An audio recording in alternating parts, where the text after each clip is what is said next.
नमस्कार. आरोग्यशाहीमध्ये मी वैद्य भाग्यश्री आणि मी वैद्य नमिता आपलं स्वागत करतो. आरोग्यशाहीमधलं दुसरं अक्षर आहे र. त्यामुळे रोगावर विजयी ठरणाऱ्या रेमेडीचा आजचा दिवस. आपल्या घरातलं किचन म्हणजे औषधांचा अगदी खजिना असतो.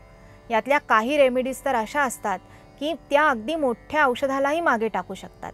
अशीच एक साधी रेमेडी म्हणजे लोणी, खडीसाखर आणि नागकेशर. शौचा वाटे रक्त पडत असेल, मग ते पायल्समुळे असो किंवा फिशरमुळे असो, पाव चमचा नागकेशर चूर्ण, चवीप्रमाणे अर्धा ते 1 चमचा बारीक केलेली खडीसाखर आणि 1 चमचा घरी बनवलेलं ताजं लोणी हे मिश्रण घेण्याचा लगेचच आणि चांगला गुण येताना दिसतो. नागकेशर हे आयुर्वेदातलं एक मोठं औषध आहेच, पण अनेक मसाल्यांमध्ये सुद्धा ते वापरलं जातं.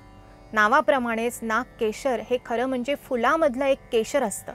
त्यामुळे खरं नागकेशर हे पहा असं दिसतं.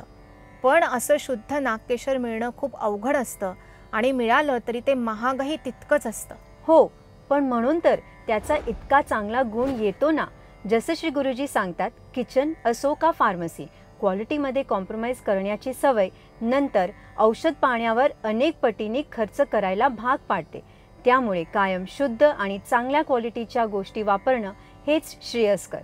अशाच अनेकदा अनुभव घेऊन सिद्ध झालेल्या वेगवेगळ्या रेमेडीज समजण्यासाठी पाहत रहा आरोग्यशाही लोकशाही मराठीवर.